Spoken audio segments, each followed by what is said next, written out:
그래서 우리 자녀들이 다 시기가 있습니다. 이제 뭐 심리학자들이 뭐 여러 이제 발달 단계에 따른 자녀들의 과업들을 이제 설명을 해놓았는데요. 이 내용들은 이 자녀 마음에 하나님을 새기라 이 오가를 보면 나오지만은 각 자녀들의 단계들마다 자녀들의 어떤 이런 육체적 심리적인 발달 단계들이 있고 또 그에 맞게 또 신앙 교육들이 필요한데요. 그 단계들을 이렇게 나누어서 간략하게 살펴보자면 영아기 때 같은 경우에는 가장 중요한 것이 부모님과 자녀의 이제 신뢰입니다. 이때에는 자녀들의 신앙이 미분화된 신앙을 가지고 있거든요. 미분화된 신앙은 무엇이냐면은 인지적 사고나 이해를 통한 신앙의 발달보다는 이 주된 양육자인 엄마 혹은 부모님과의 이 애착과 신뢰 관계를 통해서 이제 신앙이 형성된다는 겁니다. 무슨 말이냐면 아직 인지적 사고가 안 되기 때문에 어떤 감정적인 정서적인 개념들을 이해를 못하는 시기라는 겁니다. 그러니까는 뭐 예를 들자면 신뢰, 용기, 희망, 사랑 이 모든 것들이 각각 나뉘어져서 이해가 되는 것이 아니라 그냥 이 모든 것들이 분화되지 않고 혼합되어 있는 신앙의 상태가 미분화된 그 신앙의 상태입니다. 그러니까 우리 아이들은 그냥 부모님과의 이 애착 관계를 통해서 이런 신뢰, 용기, 희망, 사랑 이런 감정들을 종합적으로 느낀다는 겁니다. 그렇기 때문에 이 영아기 같은 경우에는 가정 예배를 드리거나 뭐 기도를 해주거나 또 말씀을 읽어주거나 이 모든 것들이 이 부모님과 얼마나 애착 관계가 잘 형성되어 있느냐 그거에 따라서 이 신뢰 관계를 통해서 우리 아이들이 또 하나님을 향한 그런 신앙을 가지게 된다는 겁니다. 물론 뭐 아이들이 인지적으로 발달 안 되어 있기 때문에 자신들의 입으로 뭐 말도 못 하잖아요. 그 신앙을 표현할 수 없지만은 우리 아이 자녀들도 하나님의 형성으로 지원받은 영적인 존재이기 때문에 말을 못한다고 해서 아이들이 이 신앙적으로 어떤 것들을 느끼지 못한다 그런 건 아니거든요. 근데 그러한 신앙을 느끼고 하나님을 경험할 수 있는 통로가 바로 부모님과의 애착관계, 신뢰관계를 통해서라는 겁니다. 그래서 이제 이거보다 조금 더 자란 이제 유아기 때는 한 2, 3세 정도 되죠. 이때도 마찬가지로 인지적 사고나 이해가 아직까지 부족한 시기이고 또 자기 중심적으로 행동, 색깔, 모양, 냄새, 소리 등을 통해서 물리적, 정서적 환경에 민감하게 반응하고 그것에 의존해서 세상을 마음껏 탐구하는 시기입니다. 인지적 전조작기라는 말은 무엇이냐면요. 아직까지 어떤 이런 인지적인 개념으로 이렇게 말하고 판단하기는 아직까지 부족한 시기라는 겁니다. 여전히 아이들이 또 자기 중심적이고 논리적 사고가 제한적이고 그렇기 때문에 여전히 이제 부모의 통제에 의해서 이제 자라게 되는 무조건 아이들이 부모님 마음에 이렇게 드는 행동들 안 하잖아요. 그 우리가 이제 이런 언어들을 많이 쓰잖아요. 그렇게 하면 안 돼요. 못 써요. 또 비언어적으로 하잖아요. 그럼 이게 무슨 말입니까? 아이 보고 하란 말입니까? 하지 말란 말입니까? 하지 말란 말이잖아요. 네. 그런데 그것들을 이제 적절하게 사용하지 못하면은 아이들이 거기서 하면 안 된다 이것을 인지하는 것이 아니고 거절의 그런 어떤 수치심을 경험할 수 있게 된다는 겁니다. 그렇기 때문에 어느 정도 이런 제한이나 통제들을 할 수는 있지만은 그것이 아이들에게 수치심을 느껴주지 않도록 하면 좋을 것 같고 그리고 이때는 아이들이 모방을 많이 하는 시기입니다. 그러니까 뭐 말로 하지 않아도 눈에 보이는 부모님의 어떤 행동, 말 그리고 형제의 행동과 말을 따라하는 시기입니다. 이때도 애착관계가 중요하기 때문에 애착관계 속에서 부모님이 좋은 모델링이 되어질 수 있도록 그리고 또 이러한 아이들이 그런 자율성을 갖고 이 물리적 정서적으로 다양하게 아이들이 탐구하고 경험할 수 있는 그런 기회들을 많이 제공해주면 좋겠습니다. 유치기 때는 유아기 때보다는 인지적 사고가 조금 가능하고요. 부모님과의 대화도 이제 가능한 시기이고 옳은 것과 그런 것을 스스로 판단할 수 있는 시기입니다. 그렇기 때문에 이때는 적절한 이제 훈육이 필요하겠죠. 또 이 시기를 키워보신 분들은 이제 뭐 잘 아시겠지만 그래서 훈육이라 했을 때는 무조건 안 돼, 노, 혼내는 이것이 아니고 옳고 그름을 분별해서 옳은 행동을 할 수 있도록 격려하고 지원해 주는 것이 바로 이제 훈련입니다. 그렇죠? 무조건 안 된다, 노, 혼내기만 하면은 아이들이 잘못된 훈육을 통해서 아이들이 죄책감을 느끼거나 스스로의 그런 주도성을 제한받기를 하거나 또 다른 방향으로 거짓말을 한다든지 자신을 알아달라는 뭐 떼를 쓴다든지 뭐 그런 것들을 더 유발하게 되는 경우가 있습니다. 그래서 이때도 아직까지 직관적이나 이제 상상적인 사고들을 많이 하기 때문에 어떤 텍스트적으로 하나님 말씀을 이렇게 가르쳐주고 이런 것보다는 다양한 체험이나 관계를 통해서 또 하나님을 경험할 수 있도록 오감놀이 이런 것도 많이 하잖아요. 뭐 역할 교육 이런 것도 많이 하고 뭐 제가 생각했을 때는 성경의 어떤 내용들을 읽어주면서 나는 아브라함, 너는 이삭 뭐 이렇게 있잖아요. 역할 같은 것들을 하는 것도 좋은 방법이 되지 않을까 싶습니다. 윤영기 같은 경우 이제 초등학교인데요. 이때는 이제 유아기나 유치기 때보다는 직관적 관계적 사고가 더 가능하고 세상을 이해하고 해석하는 데 이것이 중요한 잣대가 되기 때문에 부모와 자녀가 이제 신뢰할 수 있는 그런 관계 속에서 특별히 또 이 시기는 말씀을 문자적으로 받아들이는 신화 문자적 세계관을 보이기 때문에 이러한 교회에서나 가정에서 보게 되는 그러한 이제 신앙관들이 자신의 세계관을 형성하는데 이제 중요한 영향을 받게 됩니다. 그리고 또 이때는 기억하는 거나 이해하는 이런 것들이 더 발달하기 때문에 이때는 이제 또 암송 같은 거를 해도 잘 외울 수 있는 시기이고 그리고 또 암송이나 이런 것들을 잘 이해하고 지식들을 습득하기 위해서 단계별로 어떤 과제들을 주고 그것들을 달성했을 때 적절한 칭찬과 격려들을 해주는 것도 또 좋은 교육의 효과가 될 수 있습니다. 그래서 그 전에 이제 유아기 유치기 때는 이런 체험이나 감각을 통해서 뭔가를 교육했다면은 이제 이때는 뭐 말씀 암송이나 이런 문자적인 것들을 통해서 충분히 교육할 수 있는 시기입니다. 그리고 유아 유치기 유년기 때는 이것도 좋은 것 같아요. 그러니까 그림으로 된 성경책이나 그림책 같은 것들 뭐 아기도 어차피 많이 보잖아요. 근데 성경도 그렇게 하면 좋을 것 같아요. 그 유치부나 이렇게 저학년 초등부 봐도 PPT 설교할 때도 보면 PPT로 그림들을 많이 사용하잖아요. 그림 같은 게 잘 사용하면 좋을 수도 있고 오히려 잘못 사용하면 독이 될 수도 있거든요. 왜냐하면은 어릴 때 박혀 있던 그 이미지가 평생을 가기 때문입니다. 바르게 사용한 그림은 하나님이나 성경의 이야기들을 이해하는데 좋은 통로가 되지만 잘못된 어떤 그림이나 이미지들은 하나님을 이해하는데 잘못된 인식을 심어줄 수 있습니다. 우리가 십계명을 보면 하나님을 어떠한 형상으로든지 만들어 예배하지 말라고 했거든요. 이제 이계명 우상숭배에 대해서 이야기를 할 때. 근데 이 형상이라고 했을 때는 하나님을 어떠한 모습으로 만들어서 예배하지 말라는 말이거든요. 근데 우리 아이들이 사실 그 하나님이 눈에 보이지 않기 때문에 이해를 할 수 없잖아요.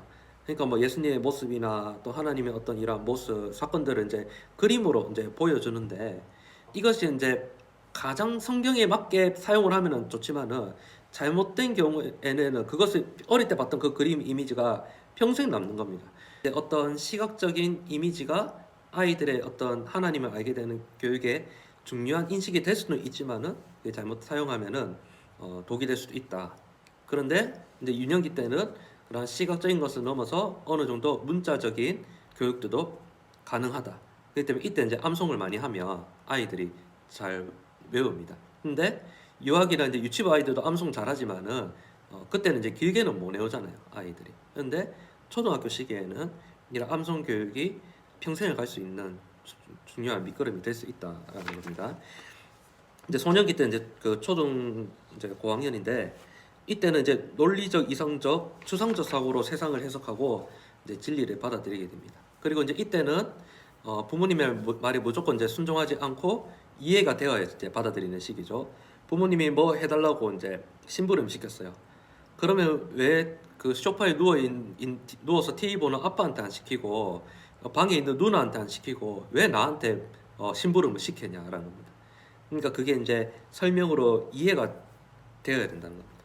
그러니까는 이제 예수님에 대해서 또 소개해 줄 때 무조건 믿으라가 아니고 과학과 세상의 이해보다 더 크신 하나님을 논리적으로 또 설득력 있게 설명해 줄 수 있는 그러한 준비가 필요합니다. 그리고 요즘은 이제 초등학생들이 빨리 크잖아요. 또 사춘기도 엄청 빨리 오고. 그러니까 사춘기가 빨리 오고 이 정서적 변화를 빨리 겪는다는 것은 그만큼 아이들이 학교에나 또 다른 친구들과의 그런 사회성 속에서 또 여러 가지 어떤 사회성에서 오는 그런 인생의 문제들을 경험한다는 말이거든요. 그러니까 그러한 경험들에 비추어서 신앙으로 그것들을 바라볼 수 있는 그러한 설명들을 해줄 수 있는 부모님의 역할도 중요하다는 겁니다. 뭐 하나님 알아서 해줄 거야. 무조건 믿어. 이게 아니고 그 문제들을 들어주고 그렇기 때문에 하나님이 필요한 거야. 그렇기 때문에 하나님이 너를 도와주실 거야. 그렇기 때문에 그러한 거야. 라고 설명해 줄 수 있는 그런 것들이 필요하다는 겁니다. 그러니까 초등학생이라고 뭐 네가 뭘 알아 이렇게 하면 안 되고. 자, 청소년기. 여러분들 중고등학교 시기 어떻게 보내셨는지 모르겠는데 중고등학교 시기가 참 이 정체성에 많은 이제 변화들이 오는 시기잖아요. 또 사춘기가 오고. 근데 이때는 부모님이 이제 유아유치기 했던 것처럼 이제 권위적으로 찍어 누르면 안 됩니다. 그리고 지속적으로 일방적으로 명령하거나 주입식으로 아이들에게 가르쳐서는 안 됩니다. 왜냐하면 이 시기에는 자신의 그 독립된 자아 정체성을 형성하고 싶어하는 시기이기 때문에 지식으로 아이들이 변하는 것이 아니라 감동을 받아야 변하는 겁니다. 근데 그 감동을 어디서 받냐 하면은 자신이 신뢰할 만한 관계에서, 그리고 자신이 신뢰할 만한 공동체를 통해서 감동을 받고, 그 감동이 곧 자신의 자아 정체성을 형성하는데 중요한 영향력을 받는다는 겁니다. 자, 가정 예배와 관련해서 하자면은 유치기 시기나 초등학교 그 자녀를 둔 부모님들은 가정 예배 하자 하면은 그나마 돼요. 그런데 중고등부 자녀를 가진 자녀들하고 가정 예배 하라 이렇게 하면은 어린 유아유치 초등학생 자녀의 시기에 비해서는 이 가정 예배가 참 어렵지 않다라고 하거든요. 근데 솔직히 쉽게 생각해서 중고등학생 아이들이 자기들 친구들하고 놀러 가는 거 좋지 부모님하고 놀러 가는 거 좋아할까요? 별로 안 좋아합니다. 네. 그게 그 시기에 어떤 이 정서적인 변화에도 뭐 있기도 한데 쉽지 않다는 겁니다. 이들이 이제 스스로의 어떤 독립된 자아 정체성을 확립하고 싶어하는 시기이기 때문에 이제 부모님의 어떤 지배 아래 있는 것들 이제 부담스러워하고, 그리고 또 이 자아 정체성을 형성하기 위해서 자신이 신뢰할 만한 공동체를 찾는다. 그러니까 무엇이냐면은 자신이 신뢰할 만한 공동체를 찾기 위해서 교회가 그런 공동체가 되어줘야 되고 부모님이 그런 공동체가, 가정이 그런 공동체가 되어줘야 된다는 겁니다. 그러니까는 이제 보통 중고등학생 때 아이들이 엇나가는 경우를 보면은 누구를 통해서 많이 엇나갑니까? 선생님 통해서 흑화하는 것이 아니라 친구 잘못 만나서 엇나가는 경우 있거든요. 그러니까 공부 잘하는 친구가 중고등학교 때 친구 잘못 만나서 이제 성적이 파탄 나는 경우도 있거든요. 그러니까는 지식보다는 감동이 더 중요하고 관계가 더 중요하다라는 거예요.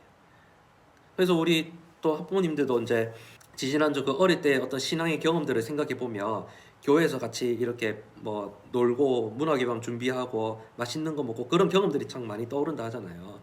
그게 무엇이냐 하면은 그러한 공동체를 통해서 내가 받은 감동들이 있기 때문이에요. 그러니까 이때는 가르치려 하지 말고 권위로 찍어 누르려 하지 말고 같이 옆에서 조력자와 동력자가 되어서 감동을 받을 수 있는 공동체를 만드는, 부모님이 그런 공동체가 되고 그리고 교회가 그런 공동체가 될 수 있도록 해줘야 된다는 겁니다.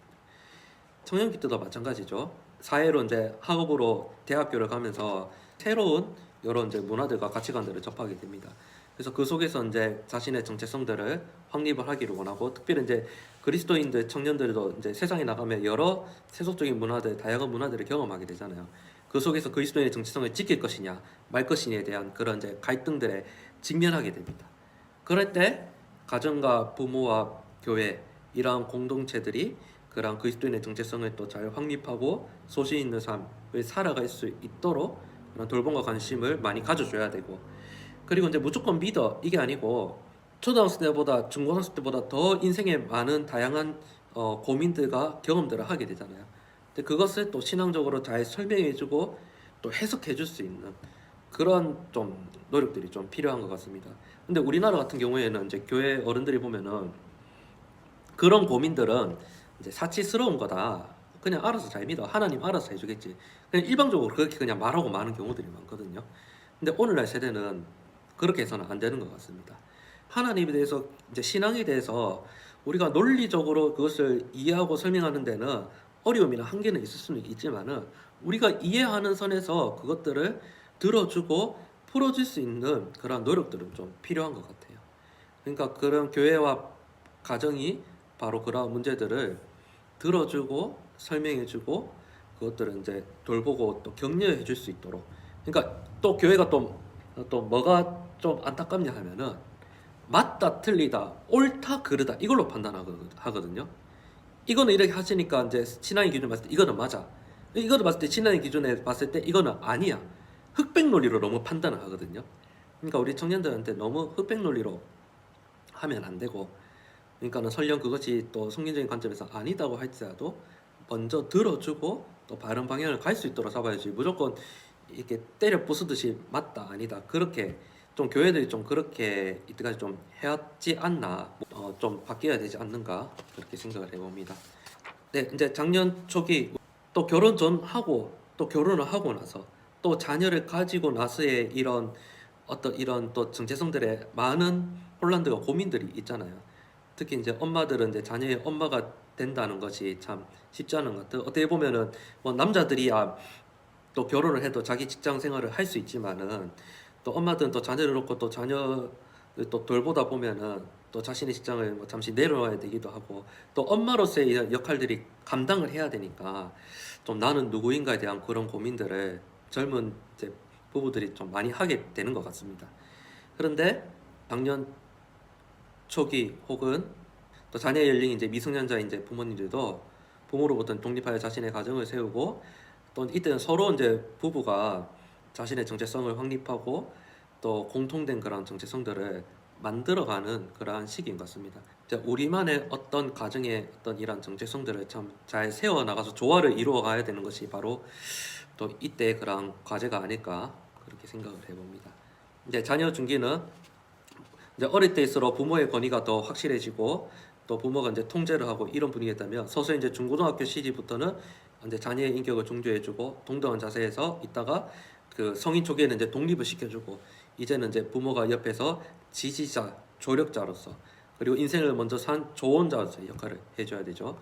이제 노년기 때도 마찬가지입니다. 노년기 때도 이제 또 손주들을 보잖아요. 그러면 이제 또 인생을 먼저 산 또 선배로서 또 이제 손주들에게 그러한 인생 또 나의 삶 가운데 역사하셨던 그런 하나님을 전해주는 조력자에서의 역할. 그리고 이제 노년기 같은 경우에는 죽음이라는 인류의 최대 이슈가 있잖아요.